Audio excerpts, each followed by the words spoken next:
Hey, what's up, everybody? Video 44 coming at you with another video. All right, so I know if someone in the comment section recently asked me to make a trade video. This isn't exactly that, because I'd imagine a trade video has a lot more than one scenario, but I did want to come to you guys with, I guess, something I took to the trade machine in regards to Michael Porter Jr. I've been hearing a lot of murmurs that the Lakers would be interested in Michael Porter Jr. He has 2 years left on his deal at like $38 million. Not the greatest contract in the world, but it's not going to last that long. He can really help us as a player.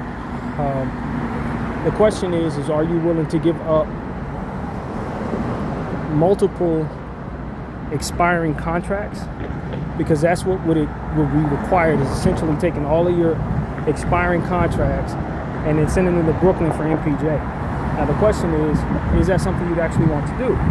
My question is to everyone else, how quickly can we get it done? Because for me, that's doable. Rui Hachimura, Maxi Kleber, Gabe Vincent for MPJ and a $2 million contract. Likely to be somebody like, what's that guy's name? A throw-in, $2 million guy, like Wilson, I think is the last name or something like that. You can bring in a guy like that at $2 million, or maybe they give you one of their rookie contracts like Ben Saraf or something like that. That's what it would be required in order for the Lakers to move MPJ. And for me, if it's not going to cost me any first-round picks, and it's all it's going to cost me is those expiring contracts, that needs to be done if the Nets would be willing. I think the Nets would value expiring contracts at that amount because they are a big market. They do have a different direction I think they'd like to go. MPJ is like an all-star player who needs to win now. They're a team that potentially could strike it rich in free agency. Now, if I'm them and I'm taking back expiring contracts, maybe I get a little greedy and want some picks too. Knowing that the Lakers have a couple picks to move, the way that MPJ's been playing, what he could potentially be for our team, I might, if I'm the Nets, to be honest with you, demand some trade, a pick or two from the Lakers in this regard. And it just depends on how much you like MPJ. You know, if you take into account how healthy he's been, obviously he's had the back issues since he was drafted, but he's been relatively healthy and carrying a heavy load for the Brooklyn Nets. You saw what he did for the Denver Nuggets. You know how important of an offensive player he can be, even in a complementary role. But in a starring role, obviously he's showing that he can be somebody that could drop 35 or what have you. And so if you're the Lakers, do you want to make that move? If it's going to cost you picks, I don't know, man. I'm so reluctant to move picks. I don't even think I'm the right person to ask because I value picks so much. But I respect people who say, yo, the Lakers ain't drafted that well. Evidence shows us that you should probably be willing to move picks. I wish we would have moved picks, having hindsight be understood. We used to consider what we did with the last two 17th overall picks. Our first rounders went to trash. No disrespect to players, but they just didn't turn out to be nothing. Connect. What's the other guy's name? I can't even think of his name, and that's the point. The picks didn't go to anything. Now that doesn't necessarily mean that you can't strike it rich with the next pick. But for those who are like, man, let's move these picks and let's get things right now, the evidence showed us that we don't really pick well any damn way. So why wouldn't we be willing to move picks under our circumstances as a win-now team with Luka to consider, one more year of Bron to consider, obviously Austin Reeves playing at a high level. If you can add a player that fits, an MPJ, who can effectively make us so much more dangerous offensively than we would ever even imagine. I don't know how many shots go around, but he certainly isn't going to be somebody who sacrifices too many of them. Luka the Don has somebody else to throw the ball to who's likely going to make every shot he takes. A significant upgrade from Rui, somebody who's going to move the ball around a lot more than Rui. MPJ can get about 2 or 3, 4 assists a night. He can pull down boards. He's a very good rebounder. Against us, when he played for the Nuggets, this dude rebounded like an all-star. And you take into account he's literally like 6'10", almost 7 feet, who could play the 3, who could play the 4. If you have to run him at small ball 5, you could probably get away with it. Like, that size gave us hell. One of the major reasons why the Denver Nuggets were impossible to beat is because he was down there with Gordon, with Jokic, with Murray. It was just too much. So if we have a chance to put that player on our team, if anybody should respect what he could do, it should be us.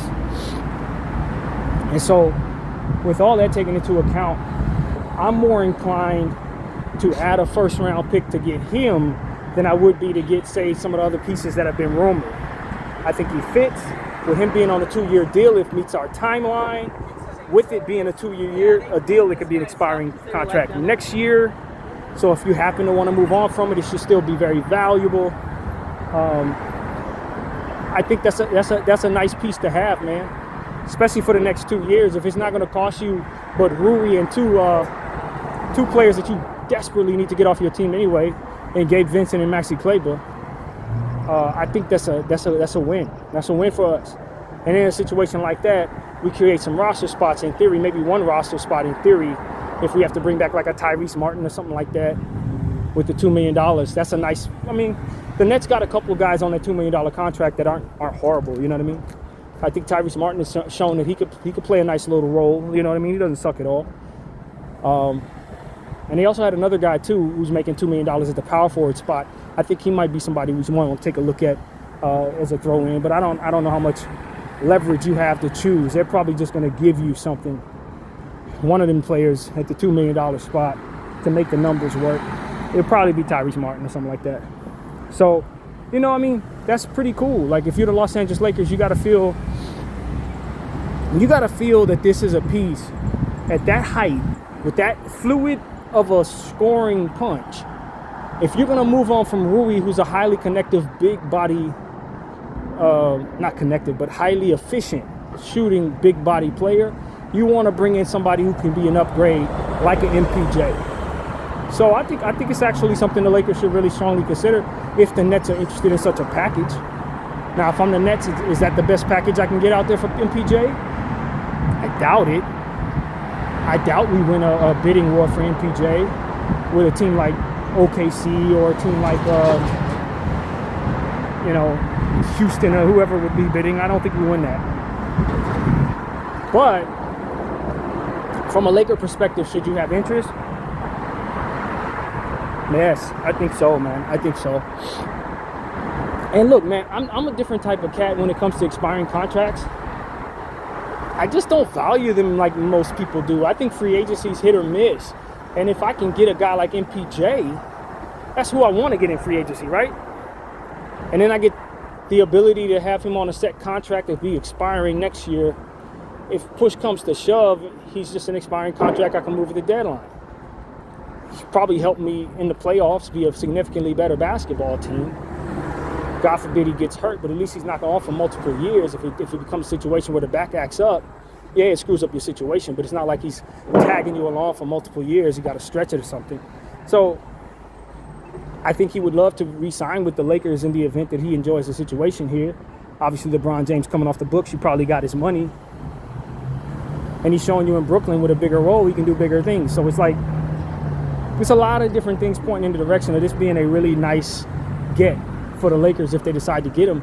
And in the event that Nets are not happy with just the expiring contracts, maybe he's somebody that will be worth it to you to add a first round pick to the situation. So that's my take. I think a trade of Rui Hachimura, Gabe Vincent, and Maxi Kleber and a first round pick is probably fair for MPJ right now. And MPJ and $2 million contract of somebody, whoever the hell it is. Because you're likely going to take back two bodies if it's a straight up trade. Now, there are ways if you're going to do this and you're not comfortable with sending out a first round pick, you can certainly add another team into the fold and maybe have a situation where you have multiple first rounders. Not multiple first rounders, but multiple teams giving you back multiple pieces that make your first round pick a bit more full. So that you're not sending it out for just those two pieces. Maybe you want to bring back a center of some sort. That's what would allow for you to do that if you add another team to the mix. So, I know the Lakers have had their interest in other players and other different pieces that are out there. Maybe you'll be willing to send the first round pick elsewhere and they'll send something to the Nets and get involved or something. Maybe like there are ways to sweeten up this deal so that you're just not taking back two players. Maybe you send that $2 million guy somewhere else and a first round pick somewhere else, and you get back an even better player to fill that roster spot. I don't know. I mean, stuff like that can be worked out, is essentially what I'm saying to you. It can be worked out. I think you should, if you're the Lakers, give some serious consideration to this, especially if you're striking out in other areas. This is a pretty good win for yourself if you can get this done before the trade deadline. Adding him without losing Austin, without losing Ayton, I think it's a win, man. It's a win. Because at this point, the Lakers are not good enough to win a championship. I'm not saying that this is going to help your defense, because I don't think it does. I don't look at MPJ as a defender. But I think he could be a part of a very, very elite offensive situation. And I'm a firm believer that the more we score, the more we win. I don't think defense is the answer in 2026. I think playing defense can make you feel good about winning games. But I don't think defense is ultimately what's going to help you overcome these teams that are in this era right now. I don't. I really, really don't. I think you can have the best defensive team in the world and still get beat by 30 by the OKC Thunder. You got to outscore them. You got to be able to out-execute them down the stretch of basketball games. So that's really where I'm coming from, man. I just, at this point, say, yo, if MPJ is going to give me a better Rui and create a roster spot, that's probably something we should do. Because at the end of the day, I really need us to remove Gabe Vincent from this rotation. I'm just being honest with you. I really need him gone. I think our team is significantly worse with him out there. I think that's been proven time and time again. And I think just like with Darvin Ham, coach is going to continue to play this kid until you get him off the team. And I think it's our responsibility at this point to improve our basketball team, to remove the player that makes us worse. Got to get him off the team because coach ain't going to do it. Coach is not going to get him off the team. He's not going to not play him 15, 20 minutes a night, even if it brings all of us down. So you remove that option from the coach's hands to assure that he can't ruin your situation by playing this person like he's prone to do. It's the same thing I said about Taurean Prince. We failed to do that. Our team didn't get very far because of it.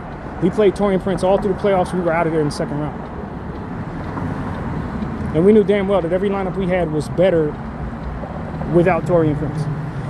But he just kept playing him, kept trusting him, and it never led to anything positive for our basketball team. And I feel that we're in the same boat with Gabe Vincent. With J.J. Redick and Gabe Vincent, it's the same dynamic. So, for me, I would do the MPJ trade if it means getting Gabe Vincent off of the squad. I would. If that's what it means, yeah, you do that. You do that fast. It's addition by subtraction, and then you take that spot and you give it to Kobe Buffkin or Drew Timme, who's been playing very well for us. Or maybe you bring in, like I said, a Tyrese Martin, something like that. Maybe you put that player in place. I don't know. But you do something that doesn't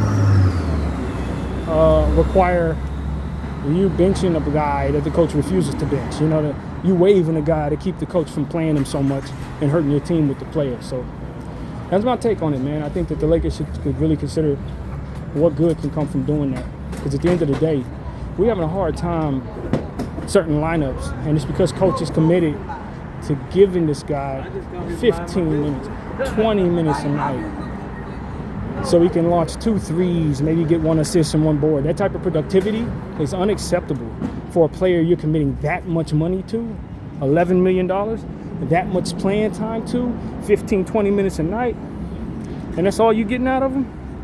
Nah. And no one's going to fire the coach. So you got to remove the coach's favorite player that he's probably best for never playing. You got to remove him. And so that's what I'm challenging our coaching staff, our GM, Rob Pelinka, with doing, man. I know you like this inspiring $11 million, but not nearly as much as you like winning the games that you're not going to win because of these rotations that we ultimately find ourselves struggling with. I just think we're losing games, man. We're losing games because of it. I really do believe that. I really do believe that, man. And with our timeline being as it is, and we can't afford it. LeBron James got what, 1 more year, man? I think this is our best chance of being as good as we feel we need to be in order to get a championship, with our core being as strong as it is if you just put the right players around it. And we don't have that, man. We don't have the right players around it, and we could do something about that, I believe. I believe something could be done to make us a bit better right now, while simultaneously not necessarily mortgaging our entire future to get it done, because that's key as well. You don't want to mortgage your entire future just to improve upon this basketball team. I don't think it's worth it to do that. But maybe take a pick to assure that you improve significantly and simultaneously remove the player that needs to be gone so that your team can be as good as it needs to be. Yeah, that should be done. That should be done, man. So, I don't know. I hope our franchises look at things from a balanced perspective. It should be us considering what all we can do to, improve our present and our future if possible. If we're doing things the right way, I think it's possible that you do that. And so hopefully our GM has learned from old mistakes. And hopefully we can get somebody in place who can help our team, man, because we know we can be very good if we just have the right role players. We know our team can win plenty of games once we are fully healthy, if the right people are in complementary roles. But let's just be honest, we don't necessarily have that in place right now. And as I said, we can do something about that. So that's what I'm sharing with you guys, man. A certain urgency. And this is just one example of probably several moves that should be doable involving our expiring contracts. So that's pretty much what I got to say. My name is BDF44, and thank you all for watching.